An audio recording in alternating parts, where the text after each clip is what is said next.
All right, welcome to Magical Coffee Hour. Is my microphone working? Hello. Okay, there it goes. Yeah. Okay, we are working. Sorry about that. Um, Welcome to Magical Coffee Hour. We survived another weekend. Hopefully, everyone is doing great. Halloween, I already see you're in here telling people to get their snacks and their drinks. Good on you. I forgot to do that. Thank you. Um, Before we get started, I want to cover something real quick. A quick reminder. We had some things pop up during the stream on Friday. I want to remind everybody this is not a political channel, and we're going to keep politics out. Um, and yes, uh, that does also include religion bashing. We do not bash religions. We do not get into the political stuff. This is a place where everybody can gather, hopefully have a peaceful, respectful conversation. We want to keep it respectful. And I had a few comments sent to me over the weekend. People said they were grateful that I continue to push the respectful viewpoints and everything on this channel. One person actually said that they're grateful for it, but they worry about my channel. They're like, aren't you afraid you're going to lose viewers that way? No, I'm not. This channel was built to share information with everybody. We do not single people out for any certain reasons of one kind. And all we ask is you keep it respectful. We don't bash on religions and we don't get political.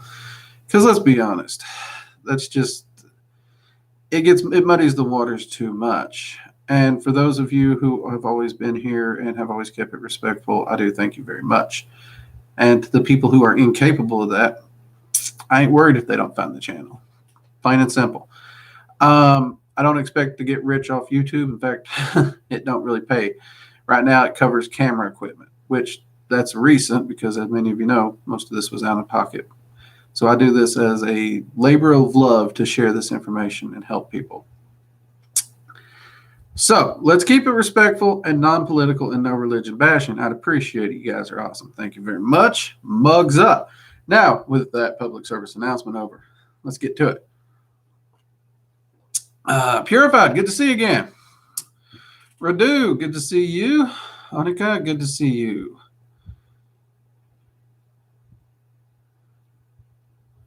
Hey, I'll take a bowl of coffee. I don't mind that. Bye-bye, good to see you again. Celeste, welcome. Jedi, good to see you. Good to see you. Andrew, hello.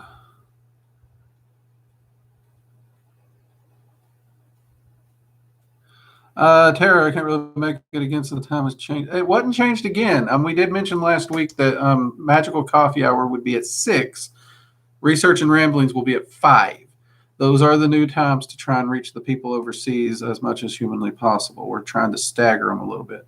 So Coffee Hour will be at 6. Expect it to remain at 6 for at least a few months to see if we do actually manage to reach more of the overseas audience.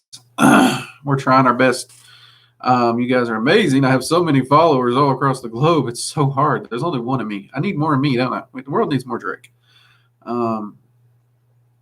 But hey, Tara, at least you made it for a few minutes. We're grateful to see you.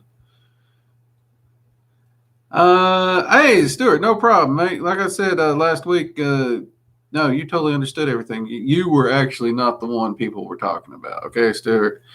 Just heads up there, you were not the individual people were emailing me about. Just so as you know. You're good, Stuart. We good. Mugs up, mate. Lena, good evening. Cloud, good to see you. Dragon, good to see you. Yeah, you finally made it. Let's see here. We got a question already. Okay. So let's see. I have a question about energy. I came in after reading an enlightening book. Would it be possible to take an object, its atomic structure, and recreate the same structure using the atomic data?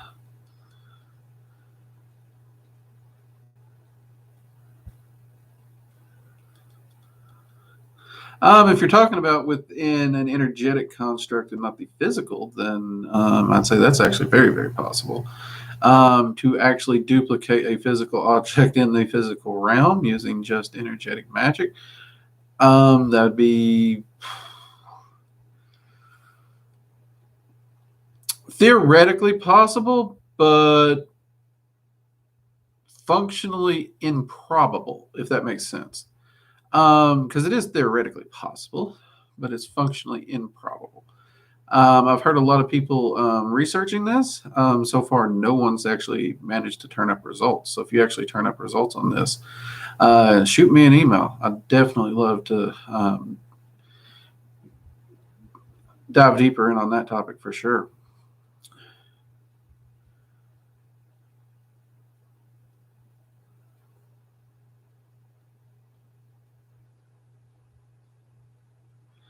Again, Tara, we mentioned it last week that the time would be 6 o'clock. There was an entire week's worth of warning. I apologize that you didn't get the memo.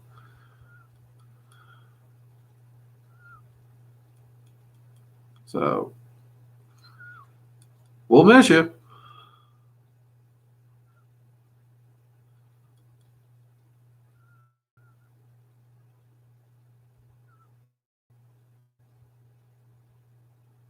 Let's see.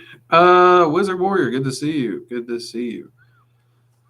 So it has been a busy weekend here. Definitely busy, but it's been a good weekend for me. Got quite a bit of stuff done preparing for next weekend. We got a lot happening next weekend and through the week. Hopefully, though, toward the end of the month, I'm hoping to get back to a more of a normally, regularly scheduled program, at least as my life goes.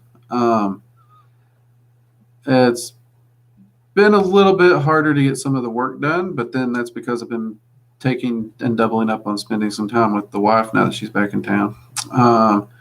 Missed her, so doing the husband thing. Other than that, yeah, it's just been kind of a chill weekend. Had plenty of fun. Got to hang out with some friends. Been busy, but fun. And with that, we got 20 people in here and 11 likes. Let's get those likes up, people. Hit the thumbs up. It does let YouTube know you like the work we're doing. And they do show it to more people, which does help us get the word out to all the seekers who are seeking this information, these answers, and to find the channel and the playlists and the videos and all that good stuff. So, yeah.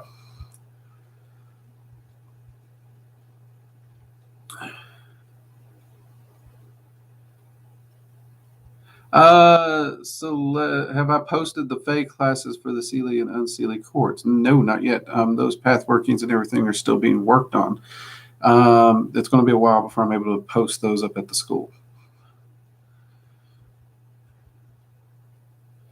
Oh, and I do want to give a special thanks to all the members of this channel and the Patreon subscribers because I'll be honest, hands down, you guys really do help keep the lights on around here. You guys are amazing. Thank you for supporting and believing in the work we do here. Thank you.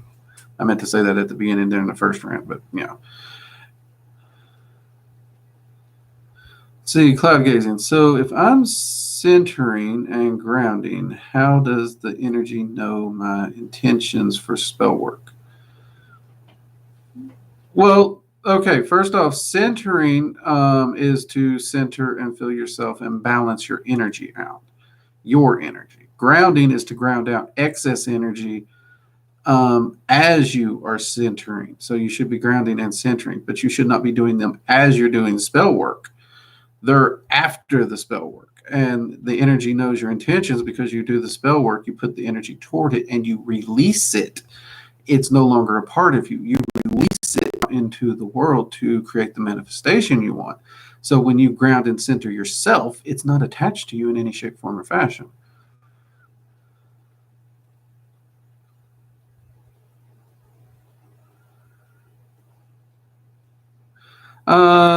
So is it possible to increase your energy? Yeah, actually it is. Check out our video on Draconic Alchemy. We talk about a few things there, or is it the Zodiac Dragons? Because you can actually tap into the different elements and for different reasons. For energy, I generally like if I want mental energy, I go to air. If I'm wanting physical energy, I'd usually go to fire and ramp up that element within my aura.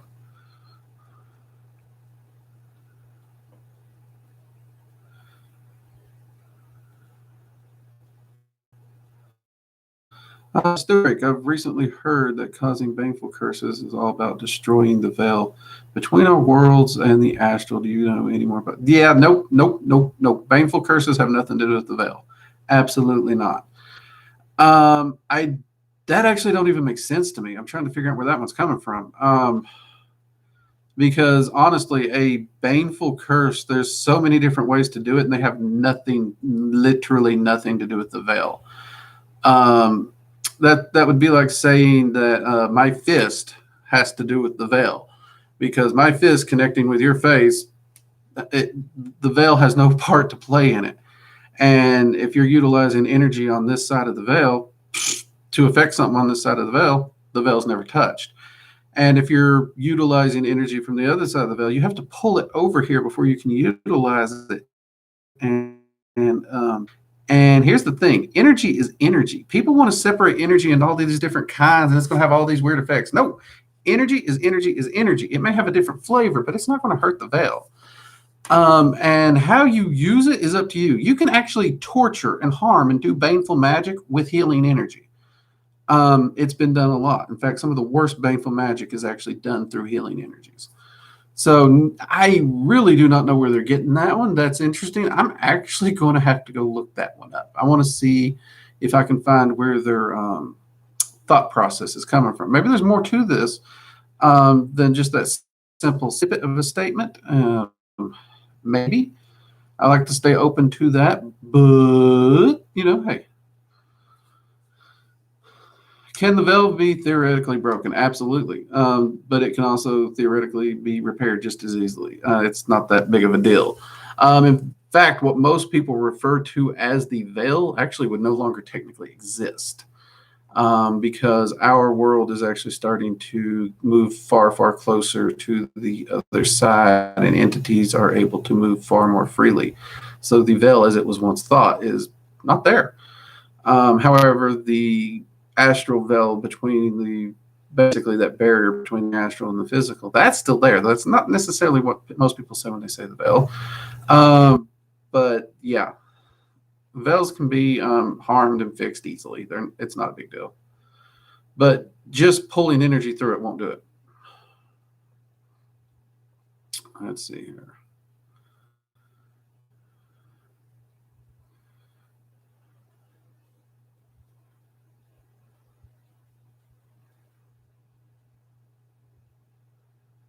Uh, Nika wants to know realms she rules from.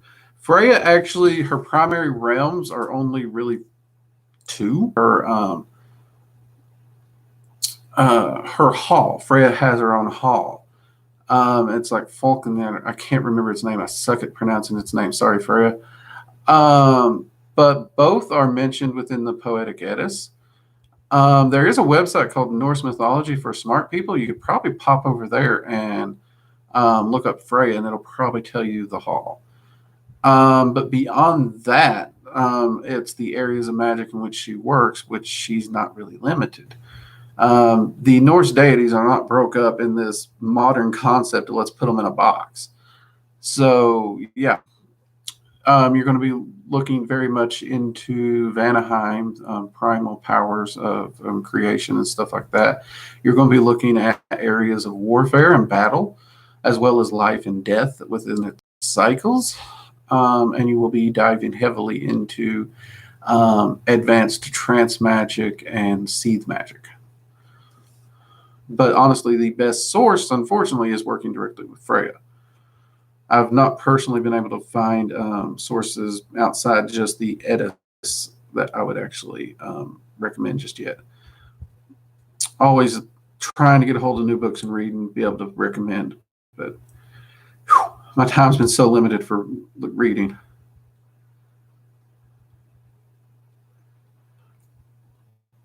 Nova, it's good to see you. I'm doing pretty good. Doing pretty good.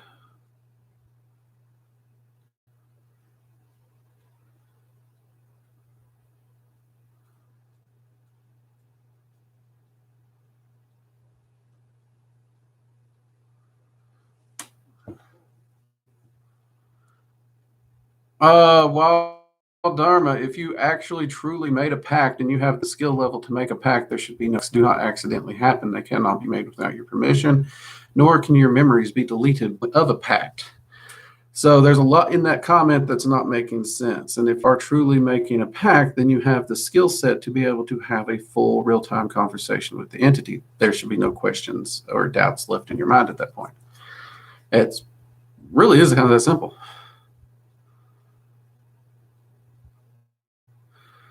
Yeah, it's one of the few websites I remember off the top of my head, and it's because of its and humorous name. I really like it.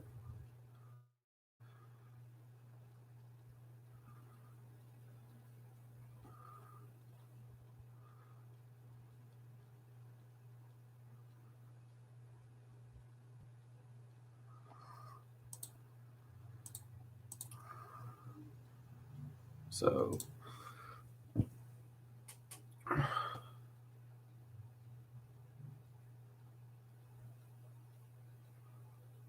I would Little Earth Dragon. So if you're wanting to work with Thor, go check out the Hailing Rat that's here on this channel. That'll give you a good basis for a ritual that you can use to start that connection and outside offerings.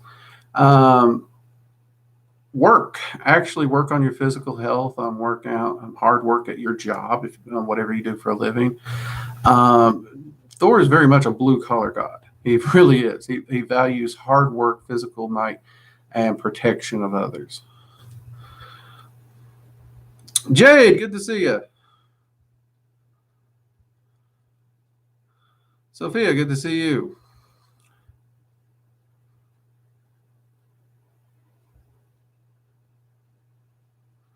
Let's see. Celeste is it normal feeling to shifting energy of dimensional energy of Earth? This kind of feel like wild energy. And sometimes when I stare at it, I start to get sick. Yeah, that's actually perfectly normal. Energy is magnetic in nature. So yeah, that's actually very, very normal.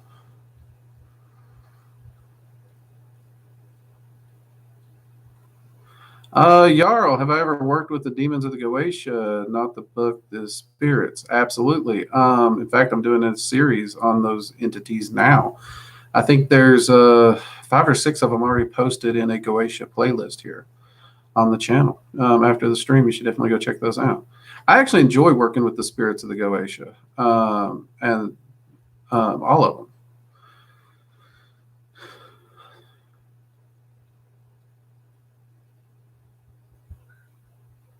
See, is it Scrimps? Okay.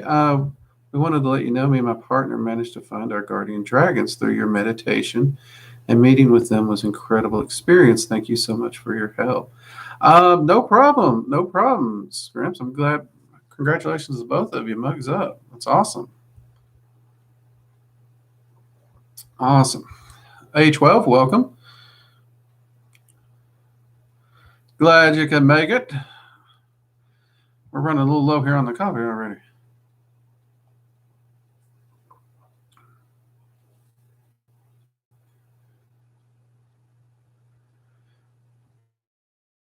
We will be doing them all, Yarrow, but we are doing them in order, okay? So for people who can't entity of the Goetia, don't worry. We are doing it, but we will be doing them in order. They have a numeric order. We will be doing them in the numeric order.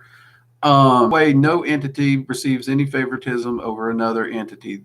These are all entities I've enjoyed working with. And believe me, there are certain ones that I'd love to just jump right into and talk about because I do adore working with them. But that's not really a fair way to present the information. And I do try to keep it fair amongst my friends, and I do view them as friends and allies, and thus we are going to be doing it in that order. So I know many of you do have a specific one that you are very interested in, and we are working very hard to get all the entities out there very quickly, and as quickly as we can. But so bear with us. We will get them out there. I promise. It is a large, massive topic. It is. And there's even some discussion about doing a full path working course that details not only the entities, but how you would go about working with them in more detail, adding that to the school. But that's a long time coming. So, and we don't want you all to wait on this. We're trying to get these videos up as quick as we can. I do apologize for the delay. I only have so much time in a week to film and do things here on this channel.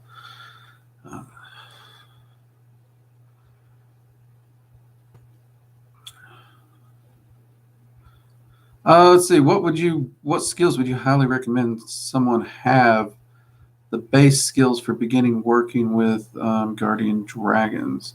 Well, guardians are really good for helping you build your skills in general. So when it comes to what skills would I recommend before you approach that Anubis, I would say your meditation and trance need to be pretty functional because you will need those primarily to do the meditation, and or if you approach it through an astral sanctum style setting, you're still going to need those skills. I would also actually recommend having set up an astral sanctum, which we have a video here on the channel for.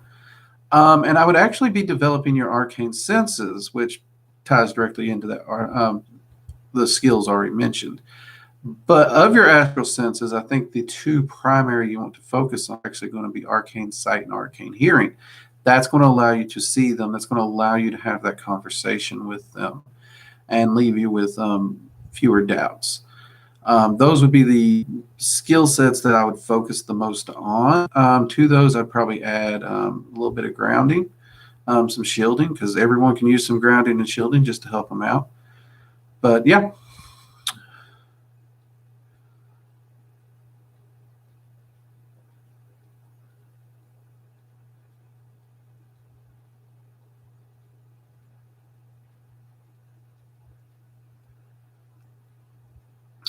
So I am considering doing a Tree of Life path working and some videos on the Tree of Life. I don't call it Kabbalah because a lot of people, if you're not initiated into the Kabbalah, they get really picky if you start using the word Kabbalah. So I'm going to say I will be focusing on the spheres, the pathways, and the Tree of Life, and the angels within them at some point, hopefully very soon. But it's a rewarding work if you can do it, and it's hard to look because everyone has their different approach and they have very different feel to them. Because I know a lot of people like Christopher Pencak has a book on high magic, which I'm wanting to do a review on very soon. That covers Kabbalah and the Tree of Life, but a lot of Kabbalistic workers don't like it because it's more from a witchcraft perspective. But then I know a lot who do like it because of the multitude of viewpoints in which he places in it. So it's a hard cup of tea to make.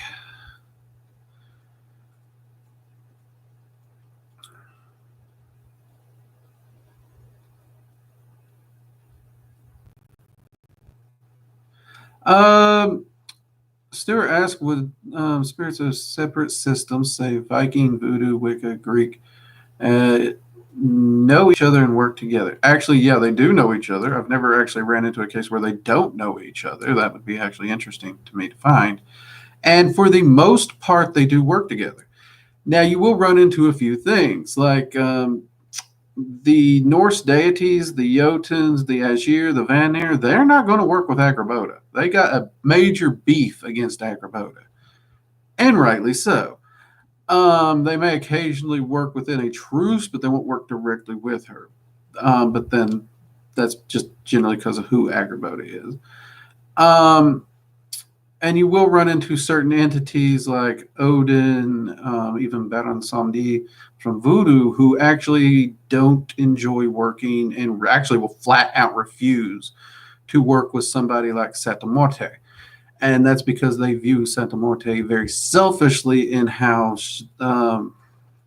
those who work with her, they're hers. That's it, end of story. And these entities are okay with you moving between different versions of the afterlife, where she apparently is not.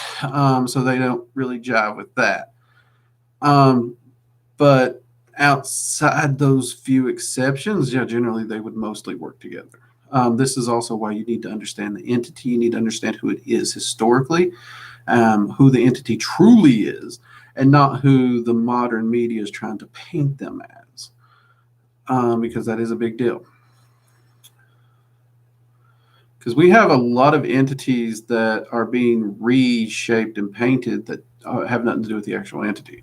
I can't count the number of practitioners that actually think Thor and Loki are brothers and that Thor or Odin's their dad.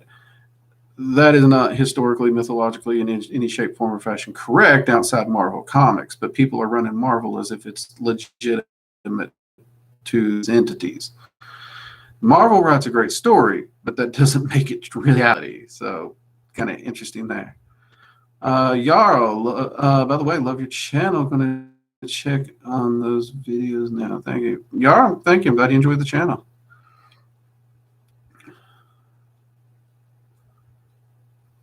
So let's see. Alexa 23 signed up for tier 3. Wow. Thank you, Alexa. Thank you. Mugs up to you. Thank you for your support.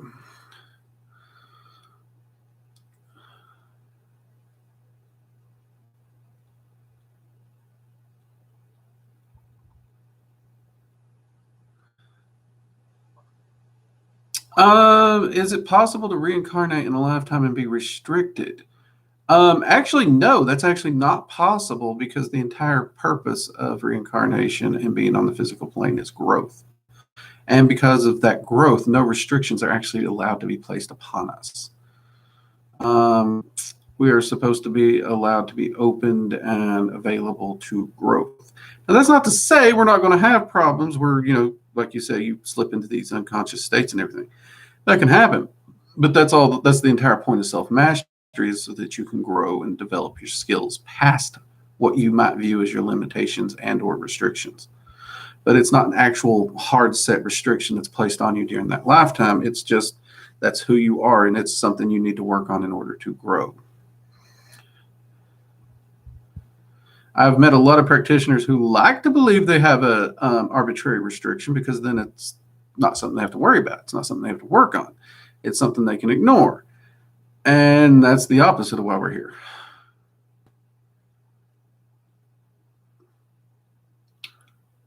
Oni-chan, welcome. Glad you can make it.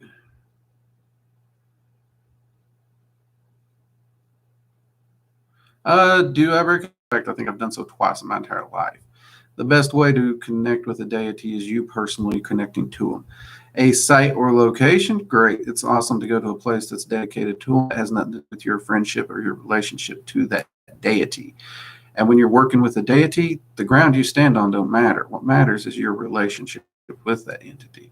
So actually reach out to the entity, get to know them, and actually a genuine working relationship. That is hands down the best way, and you'll get the best results. So hope that helps you out a little bit there. Let's see. I'm trying some astral sight experiments, etc. I try to close eyes and guess the color of some little colored spheres I have every time I fail, though. Do you think this exercise has sense or is too advanced? Also, I have tried to make some servitors tell me colors for me, supposedly for training my astral hearing, and I fail every time there. Think it's not a good exercise, or maybe the senses are just too bad. I'm going to assume you got a little bad English here, Bubba, but I understand the what you're saying. Actually, I got to say, I'm intrigued by your concept of your exercises. That's a pretty good way to gather some data, and I use something very similar when training my students in the ability to see things and stuff in ways like that. Now, the servitor concept, that one's an interesting one, because that is, you could use your hearing that way as long as the servitor can actually identify the color. So depends on how the servitor was built, but I think that would actually work. But yeah, I think you're just at a point where I think that's a pretty cool idea, really. If I get some free time, I may actually tinker with that a little bit too and see what I can get and perhaps give you some better feedback on that. But from what you're giving me, it sounds like a really great way to gather that data in that journal that we keep talking about.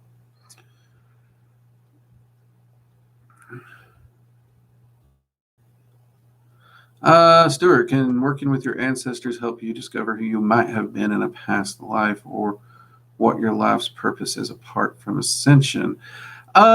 Technically it can, but honestly, your ancestors are more forward focused. They don't really care about backward focused, because at the end of the day, your purpose is to grow. Everything else in your life really does point toward that ascension funnel. It really does. Everything, every challenge you come up to.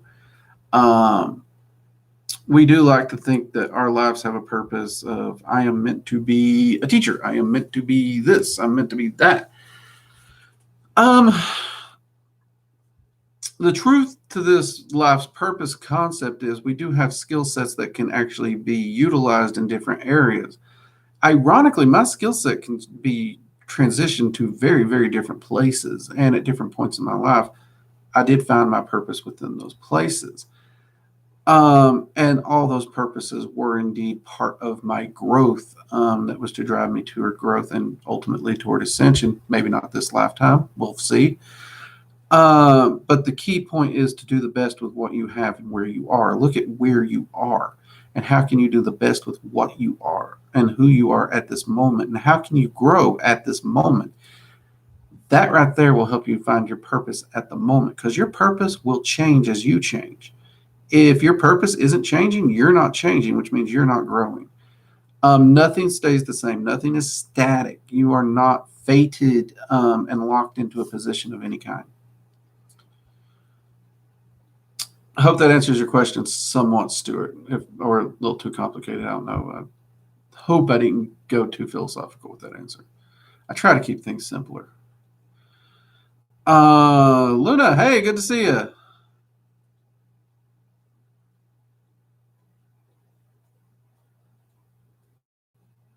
Let's see. Makes sense. Do you think they ever left the gods and goddesses? I would like to believe they never left, them merely stopped mingling with us humans.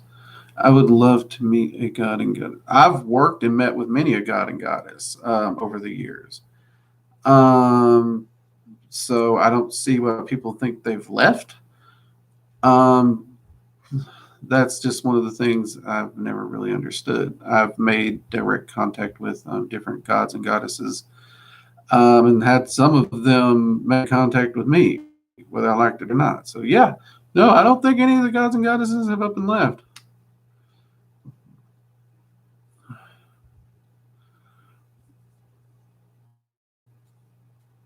Oh, they can still physically manifest if they want. It's if they want. It's just right now, the big thing for humans is learning to do for them dang selves. Humanity got way too big on the concept of having people do something for us. This counts the gods. And you can't grow, you can't progress you when someone else is doing all the work for you. And so yeah, on the physical side of the realm, the gods, they really have no interest in the physical because of that. They entirely are willing to help us and work with us on the spiritual, because this is just a training zone. And if you can't handle the training zone, you can't handle where the gods are, where the gods reside full time. Um, it is within their ability to manifest an aspect of themselves in the physical. But for the most part, they do not. They are trying to get us to do for ourselves a lot more.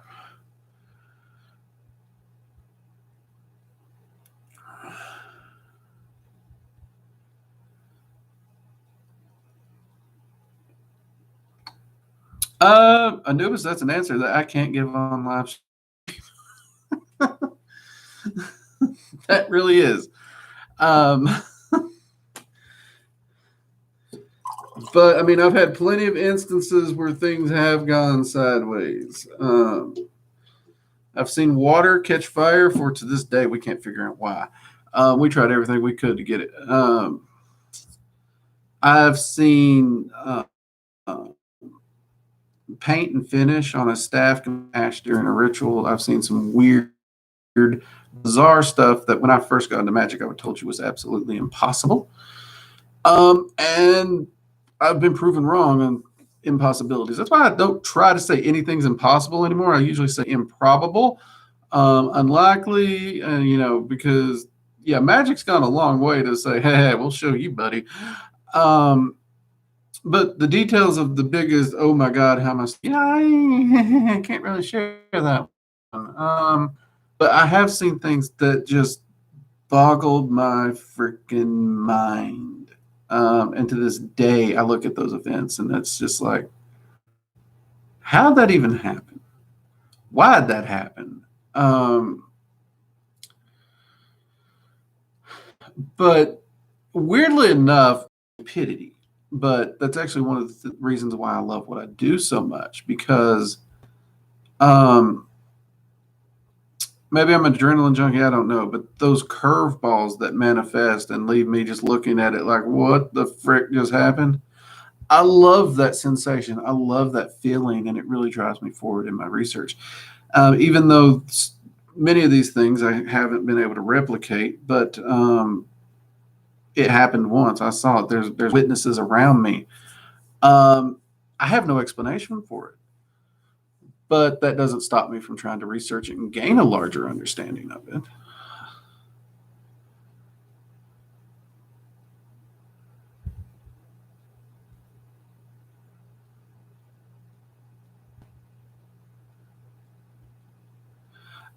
Actually, gods and goddesses are not all powerful in the way that we place them upon a pedestal there, Celeste. And actually, um, technically, if you mean immortal in the sense of an immortal physical body, that is very improbable. Currently, most of the alliances and treaties amongst the different pantheons and planes actually would very much prevent that. That would be a very bad thing if one tried to do that. That would probably make, label them as public enemy number one. As far as a champion, you wouldn't need to be immortal. You wouldn't need to anything like that. There have been plenty of champions of gods mentioned throughout history. Look at Odin's children. You got the berserkers and many other warriors that they were said to be at the verge of death, and Odin himself would bless them and rise, and they would win as their as his champions. So you do have these champions, um, but they're still human. They're still very much human. They're not demigods by no means. You can't be granted demigod status. You have to earn that. Oni-chan, no, lichdom is not possible. Sorry.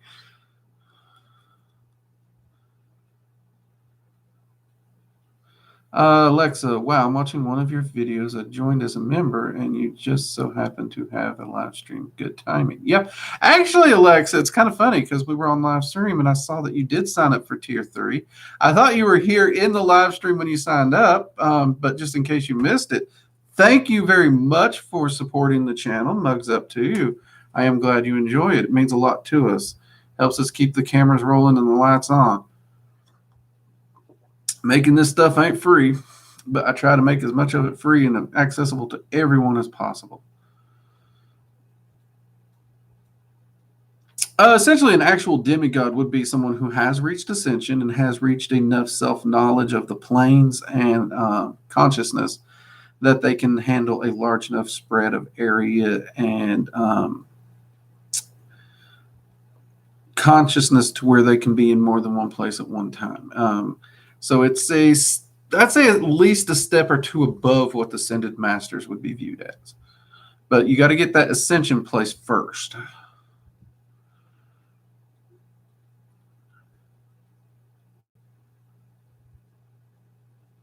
Why would the other realms interfere with physical immortality? They wouldn't. That's the whole point. They don't want to. You screw with this. If you screw with the physical cycle of life and death, you screw with the cycle of ascension, and you essentially say this person is banned. This person can grow. This person is cut off from growth and ascension. Immortality would be absolutely hands down the worst possible curse to place on somebody. That's no reward at all. So they wouldn't. They really would not. They're very much pro growth, and without that natural cycle in place, you can't grow.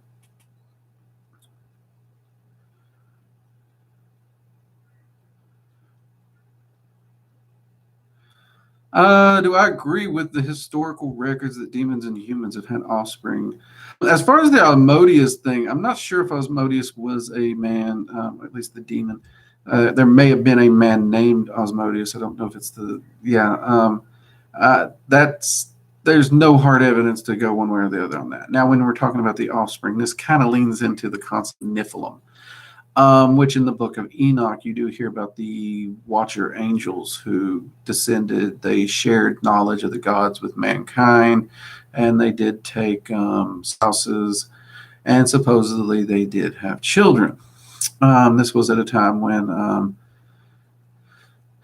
it is thought that the gods had a more direct connection with humanity. Of course, you see this in Greek mythology all the time. Up in the Greek, everybody's having a good time, and kids are being born left and right. And in some cases, it got weird. Let's just be honest. Anybody ever read the Minotaur story? We're not going to talk about it, but if you want weird, go read that. That gets weird. But that's hard to really say. Because there's a lot of things that are spoken about in myths and legends that are allegory, they're parable, they're not meant to be read literal. And because of that, that does make it a little harder. Because offspring could be the offspring of the teachings, it doesn't have to be literal and physical. So it's really hard to say which direction that goes, Stuart. I would say it's probable. As far as the actual direct. I'll be honest, I'm still a little on the fence on it. But it's something I do ponder on a bit. But I ponder on it less and less as I get further into Magick, because I realize that the forward is far more important than the backward.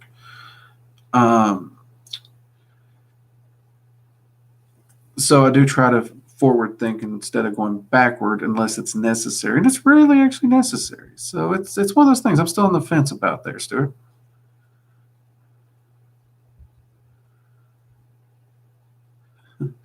So how would one know if one's a berserker? If you have to ask the question, you're not. That's pretty much it. The berserkers were fully capable of controlling their rage and their anger and their abilities in combat, and they would excel in combat. Now, there's a lot of people who believe the berserkers did some kind of altered state substance. There's actually no proof of this that anyone's ever been able to offer. Though I would say it's probable, but also the teachings were definitely in there that they could have a mental and physical control without an altered substance. So I'd say berserkers kind of went both ways, really, more than likely. But a berserker is someone who their fury, their anger, their rage, they have mastered it. It doesn't control them.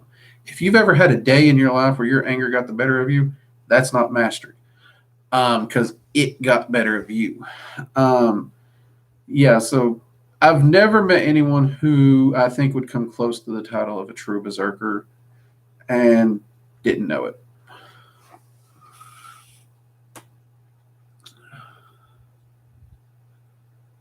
Let's see, purified. Okay.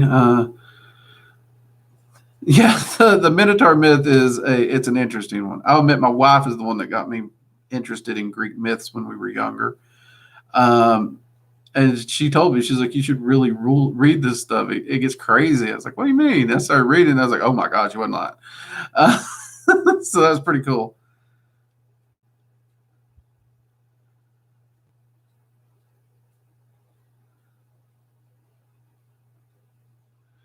Well, the immense strength is not really enough there, Celeste. I mean, there's been plenty of instances of moms picking freaking cars off their kids. Adrenaline alone can account for that.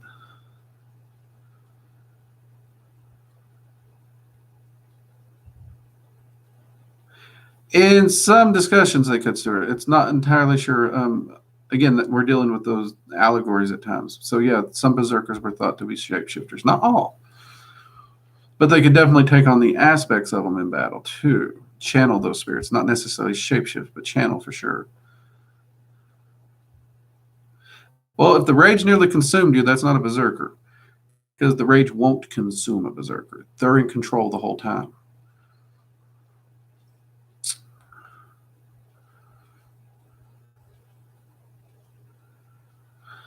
Jay Phoenix, got any spells to remember forgotten passwords?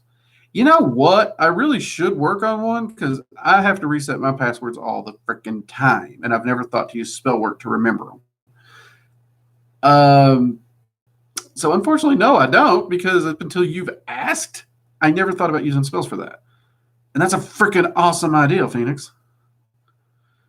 And now that you've brought it up, I think I'm going to have to start tinkering with one. That would be a fantastic spell for the modern world. I can't count the number of people I know who forget their passwords daily. I probably reset my passwords 3 times a month minimum. I'm not good with passwords, people. So yeah, that's a good idea. I feel stupid that I've never thought to use a Magick for that.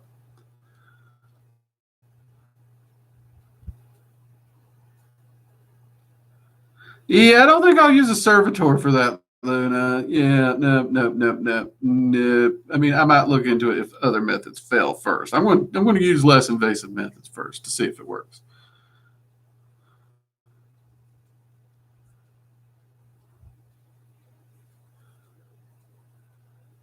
I've done research on the hermetic memory palaces. I just never seem to actually utilize it for passwords. I never think about it.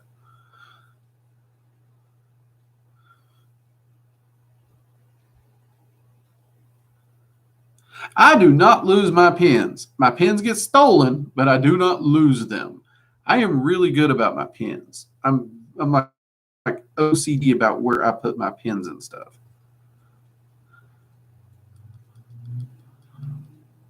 My keys in years. Knock on wood. Knock on wood.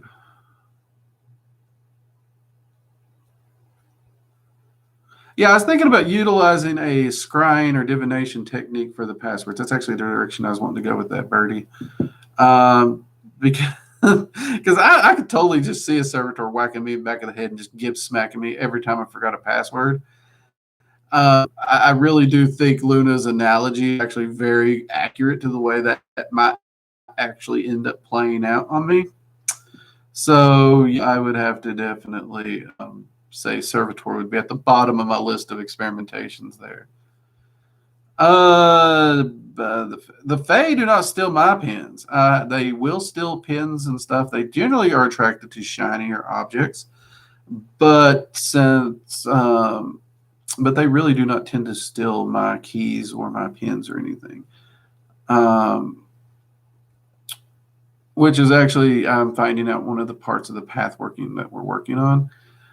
Which I think a lot of people will want to take that path working just for the benefit of the Fae. Stop stealing your important items as much. They will take things that are, arbitrary. My pins and everything, they're required, so they don't take those no more, which is kind of great. But yeah, so far they tend to move things around that are going to be pointless, but they know it's going to bother me.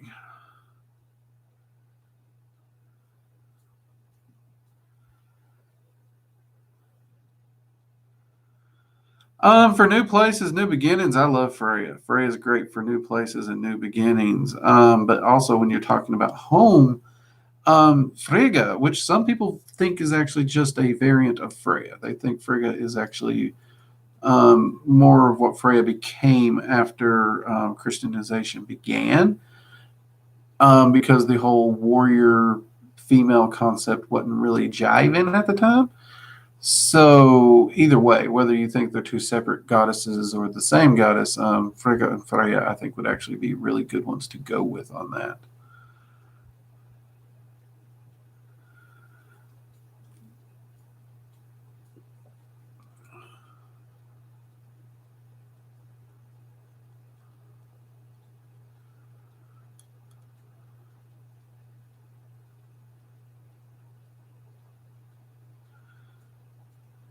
Let's see, Lynn. I'm going to find out that there's a Fae on your house that moves a pin 2 inches to the left each time, just from Well, if they move it 2 inches for lulls, if they're having fun with it and I can find it, I don't mind it.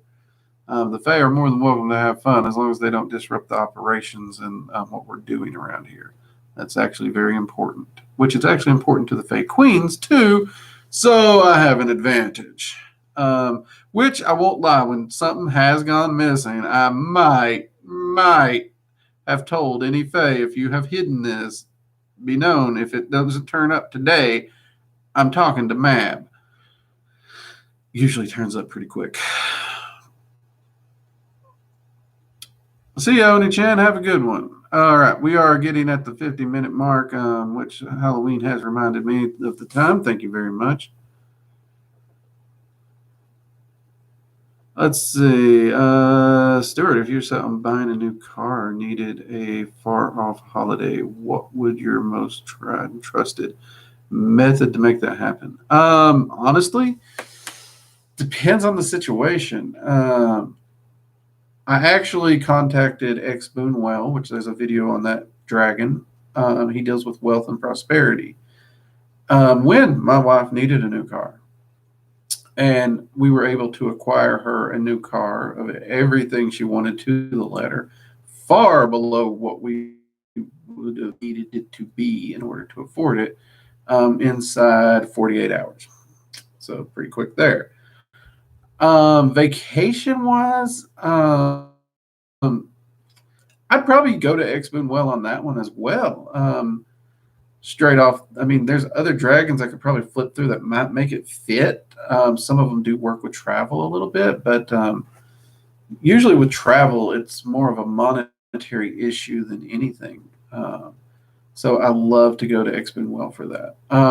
That said, though, I have actually contacted Torgra, which is another dragon, a water dragon that we have here on the channel. Though Torgra deals with protection and emotional things and stuff like that. I have found Torga to be beneficial if you're wanting to do something like a vacation, because vacations do really tie into self-care and emotional healing and stuff like that. So Torga is actually pretty beneficial if you're wanting to use a vacation in a self-care kind of way. It is a great one to actually help make those happen. Even if you're not going anywhere, if you just need time off work to decompress, Torga can actually be really good on those as well. The dragon's name in full is X Boonwell.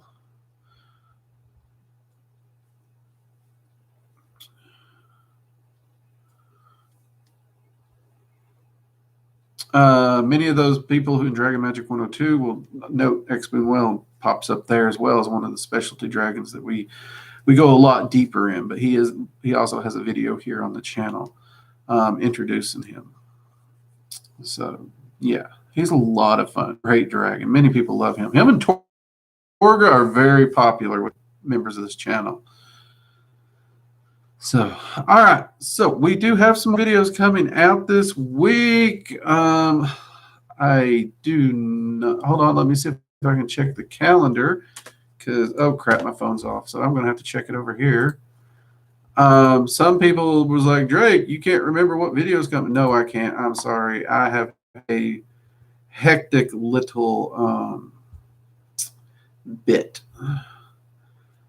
Okay, this week's video is actually going to be a little bit on sigils and sigil magic and what you'll do with the sigils and stuff once you've done with the spell work.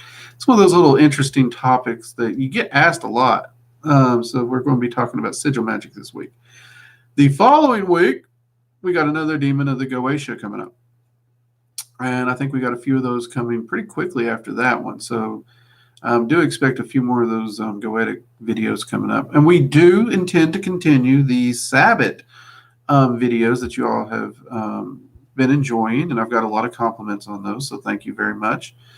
And I've been getting a lot of questions about Dragon Magic themed Sabbath rituals. Now, many of you know I don't particularly do a lot for the Sabbaths, and I never really thought about focusing on dragon-themed Sabbaths.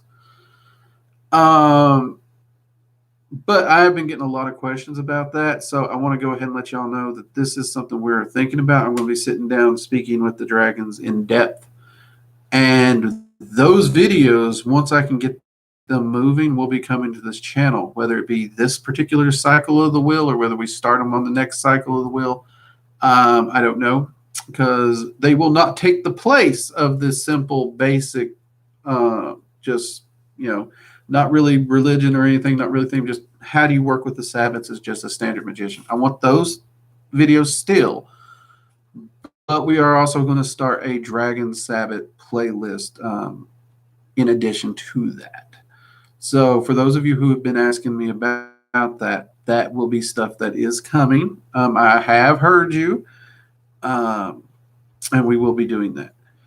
Another thing I've been asked from channel members is, would I do a live stream Sabbath ritual or Sabbath gathering of some kind for just the channel members and Patreon members? You know what? It never crossed my mind to do something like that. I do all my work solo, so that never occurred to me. Didn't occur to me that many of you might be interested in that. So what I will probably do is I will put up a poll for the members only, both on the channel and over on Patreon. And I will get you all to vote to see if this is something you all would be interested in.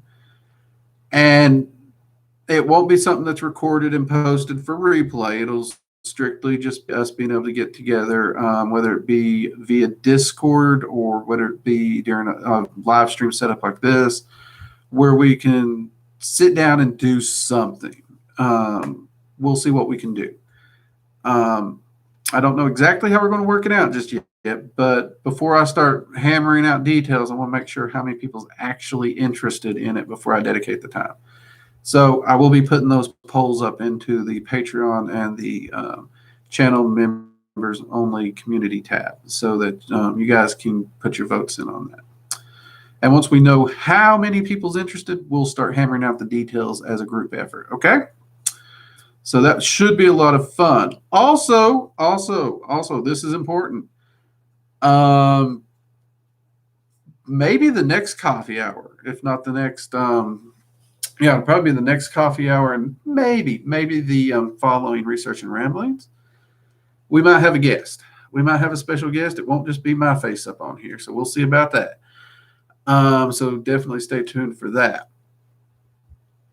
Let's see, Luna.